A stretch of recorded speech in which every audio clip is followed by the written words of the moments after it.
Thank you, Mr. Chairman. I ask unanimous consent to enter a letter from Mr. Troy Newman, a cybersecurity professional with whom I consult, into the record. Thank you, Mr. Chairman. Ms. Dodson, how long have you been a cybersecurity advisor for the United States government?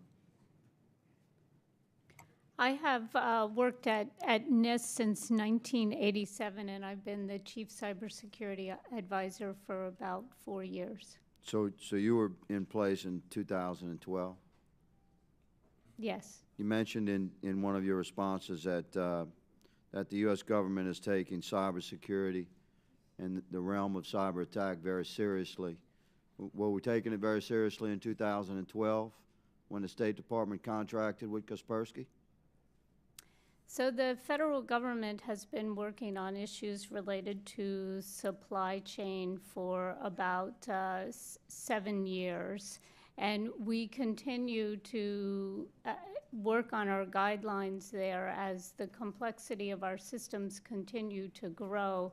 There are challenges in understanding all that we have in our networks, but it's necessary to do that. And so our work with the framework to improve critical infrastructure cybersecurity actually provided some opportunities to think about supply chain, to think about resiliency in our networks, so that we can understand cyber threat and respond quickly to those. So, in your opinion, the United States government was taking cybersecurity very seriously in 2012?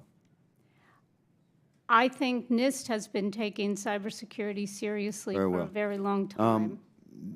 Mr. Chairman, Kaspersky product has over 400 million users nationwide. It's widely known. Kaspersky's ties to the FSB, that's the Federal Security Service of the Russian Federation. The FSB is the main successor to the Soviet Union's former KGB. Kaspersky headquarters is headquartered in Moscow in the former KGB headquarter buildings in Lubyanka Square. And yet, in 2012, the United States State Department contracted with Kaspersky.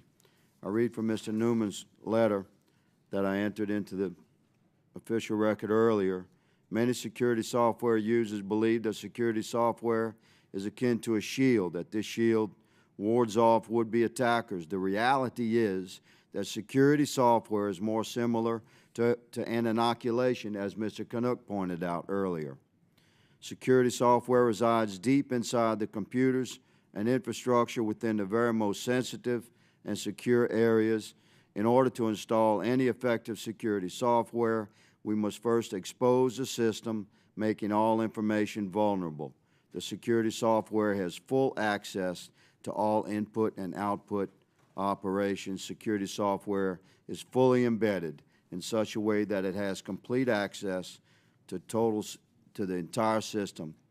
Mr. Shrive, you're familiar with the end-user license agreement for security? Yes, I am. That's the part that most Americans, when we purchase a cybersecurity product, it appears on the screen, and it's a lot of language that we don't read. We just click I agree. Is that correct? Yes. The end-user license agreement for Kaspersky systems is governed by the laws of the United States or by the laws of the Russian Federation? If they're doing business in the United States, it would be governed by the United States. The end-user license agreement for Kaspersky products, Mr. Chairman, according to my research, are governed by the laws of the Russian Federation. We have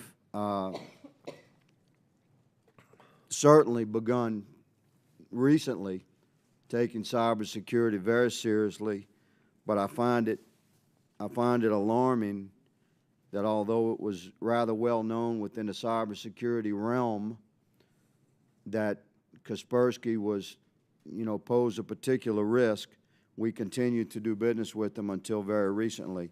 Let me just ask quickly, Mr. Shrive, are U.S. government employees restricted from using Kaspersky products on their own iDevices at this time?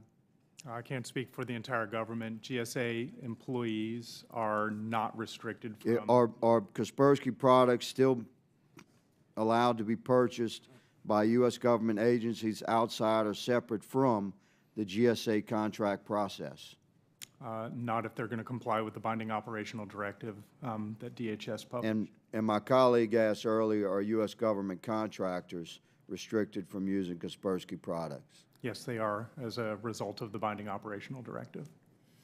Mr. Chairman, my time has expired. I thank you for your cooperation.